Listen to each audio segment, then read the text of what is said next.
अस्सलाम वालेकुम। मेरा नाम डॉक्टर फैसल अनवर है। मैं एज असिस्टेंट प्रोफेसर ऑफ्थल्मोलॉजी शरीफ मेडिकल सिटी में काम कर रहा हूँ और एज कंसल्टेंट आई सर्जन दी आई केयर लाहौर में प्रैक्टिस कर रहा हूँ। आज हम जिस टॉपिक को इस वीडियो में डिस्कस करेंगे वो है सफ़ेद मोतिया या कैटरेक्ट। कैटरेक्ट बेसिकली आंख के अंदर जो मौजूद लेंस होता है उसके सफ़ेद हो जाने को या उसके ओपेसिफाइड हो जाने को कहते हैं, यानी उसके अंदर आपको क्लाउडीनेस डेवलप होना शुरू हो जाती है और जिसकी वजह से आपको कुछ अलामात ज़ाहिर होना शुरू हो जाती हैं, जिसके अंदर सबसे पहले आपको धुंधला नज़र आना शुरू हो जाता है, नंबर वन। नंबर टू, आपको लाइट बहुत तेज़ महसूस होनी शुरू हो जाती है जिसको हम ग्लेयर कहते हैं। रात को ड्राइविंग के दौरान आपको डिफ़िकल्टी महसूस होना शुरू हो जाती है। थर्डली, आपको जो इम्पोर्टेंट पॉइंट जो आता है, आपको रीडिंग में डिफ़िकल्टी होती है, आपको तेज़ रोशनी रिक्वायर्ड होती है नज़दीक का पढ़ने के लिए, आपको कंट्रास्ट सेंसिटिविटी आपकी इफ़ेक्ट होना शुरू हो जाती है। एंड लास्टली, आप किसी भी ऐनक के नंबर के साथ बार-बार रेपिटिशन करने के बावजूद, ऐनक को चेंज करने के बावजूद भी आप अपनी एक रिक्वायर्ड रिज़ल्ट्स को हासिल नहीं कर पाते। तो जब कैटरेक्ट आँख के अंदर बढ़ना शुरू हो जाए तो हम फ़ौरन उसकी असेसमेंट करवाते हैं और असेसमेंट करवा के हम देखते हैं कि कैटरेक्ट का ग्रेड कौन-सा है, क्या वो अर्ली ग्रेड कैटरेक्ट है या वो डिलेड ग्रेड कैटरेक्ट है। जब हमें ग्रेड का कैटरेक्ट का पता लग जाता है, फिर हम देखते हैं हम कौन-सी टाइप का कैटरेक्ट जो हमारी आँख में डेवलप हो रहा है।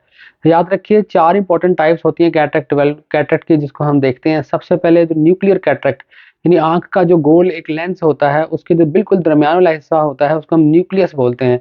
अगर कैटरेक्ट उस दरमियान वाले हिस्से न्यूक्लियस में डेवलप होना शुरू हो जाए तो आपको सेंटर से लाइट रेज़ जाना बंद हो जाती हैं या कम हो जाती है, जिसकी वजह से आपको धुंधला या ब्लर्ड नज़र आना शुरू हो जाता है। सेकंड टाइप ऑफ कैटरेक्ट होती है जिसको हम बोलते हैं कॉर्टिकल कैटरेक्ट, यानी आँख के लेंस के किनारों पे मोतिया बनना शुरू हो जाता है। यानी अगर ये लेंस है तो इसके एजेस के ऊपर कैटरेक्ट या मोतिया डेवलप होना शुरू हो जाता है और उसकी वजह से पेशेंट को ग्लेयर बहुत ज़्यादा महसूस होता है, रोशनी बहुत फैल के आती है, या चीज़ें डबल-डबल भी नज़र आना शुरू हो जाती हैं। थर्ड टाइप ऑफ कैटरेक्ट जिसको हम कहते हैं वो डेवलप होना शुरू हो जाती है, वो होती है आपकी पोस्टीरियर सब कैप्सुलर कैटरेक्ट, यानी लेंस आपका ठीक होता है लेकिन लेंस के पीछे जो कैप्सूल और उसका सेंटर पॉइंट होता है उसके ऊपर आपका कैटरेक्ट या मोतिया डेवलप होना शुरू हो जाता है। ऐसे कैटरेक्ट को हम पोस्टीरियर सब कैप्सुलर कैटरेक्ट का नाम देते हैं।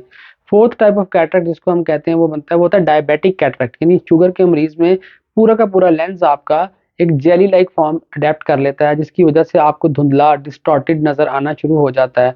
डायबिटीज़ के मरीज़ों में ये ज़रूरी होता है जानना कि कुछ पेशेंट्स अर्ली ऑन कंप्लेन करते हैं कि जब हम खाना खाते हैं या हमारी जब डायबिटिक वेरिएशंस आती हैं जिसमें शुगर कभी ज़्यादा हाई या कभी लो हो जाती है, तब भी हमें धुंधला नज़र आता है। याद रखिए उन केसेस के अंदर भी रिफ्रैक्टिव इंडेक्स होता है जो एक लेंस का होता है, वो चेंज होता है, जिसकी वजह से आपको वेरिएशन विज़न में आ सकती है। आगे अगर चल के हम देखें इस कैटरेक्ट के अंदर तो हम देखें कि बेसिकली ये कैटरेक्ट होता क्या है। बेसिकली ये प्रोटीन्स होती हैं जिनका ये लेंस अल्लाह ताला ने हमारी आँख में बनाया होता है। अगर ये प्रोटीन्स डीनेचर होना शुरू हो जाएँ या इनके अंदर जो कंटेंट है इनका वो उसके अंदर जो उसकी फाइबर जो क्रिस्टलाइन स्ट्रक्चर बना हुआ है आँख के लेंस का वो डीनेचर होना शुरू हो जाए तो ये डीनेचर्ड स्ट्रक्चर एक यूज़लेस स्ट्रक्चर में कन्वर्ट हो जाता है और ओपेसिफाइड हो जाता है। हम इस लेंस को रिमूव ही करना पड़ता है और अगर हम इसको रिमूव ना करें, इसको इसी तरह आँख के अंदर रहने दें तो ये बहुत ज़्यादा मैच्योर होता है और आगे जाके कॉम्प्लिकेशंस डेवलप कर सकता है। कैटरेक्ट की टाइप्स के बाद हम देखें कि क्यों कैटरेक्ट किसी भी आँख में बन जाता है। सबसे पहली वजह जो आँख में कैटरेक्ट बनने की होती है, वो होती है ऐज। उम्र के बढ़ने के साथ आपके ये प्रोटीन्स डीनेचर होती हैं जिनका ये लेंस बना हुआ होता है और उसकी वजह से आँख के अंदर कैटरेक्ट डेवलप हो जाता है। सेकंड टाइप ऑफ कैटरेक्ट जो बनने के तो चोट लग जाना, कभी आपका एक्सीडेंट खुदा ना खास्ता हो जाए या कोई और इंजरी आँख के ऊपर आ जाए जिसकी वजह से आपकी आँख में कैटरेक्ट डेवलप हो जाए, तो ऐसे केसेस के अंदर भी ट्रॉमेटिक कैटरेक्ट का नाम दिया जाता है और आँख के अंदर सफ़ेद मोतिया या कैटरेक्ट डेवलप हो जाता है। थर्ड टाइप आ जाती है जो आँख के अंदर मोतिया बनाती है, वो होती है मेडिसिन्स। याद रखें एक बहुत इंपॉर्टेंट मेडिसिन जिसको हम स्टीरॉयड मेडिसिन्स कहते हैं, ये आँख के अंदर फ़ौरन से कैटरेक्ट बना देती हैं उन लोगों के अंदर जो इस स्टीरॉयड को रिस्पॉन्ड करते हैं। हर पेशेंट में ये कैटरेक्ट डेवलप नहीं करवाती।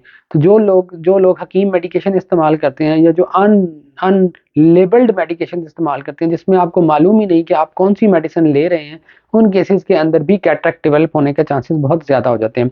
थर्ड टाइप के बाद हम फोर्थ टाइप जो हमारे पास आती है उसको कहते हैं मैच्योर कैटरेक्ट। मैच्योर या कंजेनिटल कैटरेक्ट, ऐसा कैटरेक्ट तो बचपन से आपको बना हुआ था लेकिन आपको शायद उसका पता नहीं चल सका, तो उसको हम कंजेनिटल कैटरेक्ट कहते हैं। वो बिल्कुल व्हाइट कलर का होता है और वो आपको अपनी यंग एज में जाके पता लगता है तो आपकी उसको सर्जरी करवानी पड़ती है। उसमें कुछ और कॉम्प्लिकेशंस भी डेवलप हो जाती हैं यंग एज में जाके, जिसको हम एम्ब्लायोपिया कहते हैं, जिसको इम्प्रूव करना शायद उस वक़्त उस स्टेज तक मुमकिन नहीं होता, लेकिन हम कैटरेक्ट को फिर भी रिमूव करके आँख के अंदर लेंस को डाल देते हैं। आगे इम्पोर्टेंट जो पॉइंट इस कैटरेक्ट से रिलेटेड है वो ये है कि क्या सिम्पटम्स आने के बाद आप हर मरीज को कैटरेक्ट सर्जरी करवा लेनी चाहिए। याद रखिए कैटरेक्ट सर्जरी करवाने की कुछ इंडिकेशंस हैं जो हर पेशेंट टू पेशेंट वेरी करती हैं। सबसे पहले आपका लाइफस्टाइल, अगर ये कैटरेक्ट आपके लाइफस्टाइल को इफेक्ट कर रहा है, आपकी डेली लाइफ एक्टिविटी को इफेक्ट कर रहा है, तो आपको इस कैटरेक्ट को रिमूव करवाना पड़ता है। तो सबसे पहले लाइफस्टाइल, लाइफस्टाइल अगर आपका मॉडिफाई हो चुका है इस कैटरेक्ट की वजह से, आपको देखने में मसला आ रहा है, तो आप इसकी सर्जरी करवा के लेंस डलवा लें। सेकेंड टाइप आ जाती है आपकी जो बहुत ज़रूरी होती है, वो होती है ब्लर्ड विजन।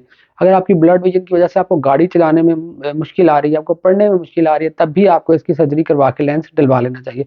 थर्ड टाइप आपकी आ जाती है कैटरेक्ट का ग्रेड। अगर कैटरेक्ट का ग्रेड इतना ज़्यादा डेवलप हो चुका है कि आपको हाई ग्रेड्स में आप जा चुके हैं, तब भी आपको कैटरेक्ट सर्जरी करवा के लेंस डलवा लेना चाहिए, क्योंकि वो फिर हम लेज़र सर्जरी करते हैं और लेज़र सर्जरी से रिजल्ट्स बहुत अच्छे आपको मिल सकते हैं। फोर्थ टाइप आ जाती है जिसमें हम देखते हैं कि वो कहते हैं हेलोज एंड ग्लेयर, यानी रात के टाइम लाइट का बहुत ज़्यादा आपकी आंखों को इफेक्ट करना, या आंख के आगे दायरे या कुछ ऐसे स्ट्रक्चर्स आपको, फैले हुए स्ट्रक्चर्स आपको नजर आना जिसमें लाइट और बाकी चीज़ों के साथ आपको डिस्टर्बेंस क्रिएट होती हो, ऐसे केसेस के अंदर भी हम कैटरेक्ट सर्जरी को प्रेफर करते हैं। याद रखिए अर्ली कैटरेक्ट सर्जरी करवाने के बहुत सारे फ़ायदे हैं। सबसे पहला फ़ायदा जो है वो लेज़र कैटरेक्ट सर्जरी। जितनी अर्ली कैटरेक्ट सर्जरी होगी उतनी लेज़र कैटरेक्ट सर्जरी की वजह से आपकी विजन जल्दी रिस्टोर हो जाएगी और आप उस आंख के साथ मुकम्मल रिकवरी हासिल कर सकेंगे। सेकंड स्टेज आती है जिसमें हम लेज़र सर्जरी नहीं कर पाते और वो आंख का कैटरेक्ट मैच्योर हो जाता है और इस हद तक मैच्योर हो जाता है कि वो आंख के अंदर वाले स्ट्रक्चर्स को इफेक्ट करना शुरू हो जाता है।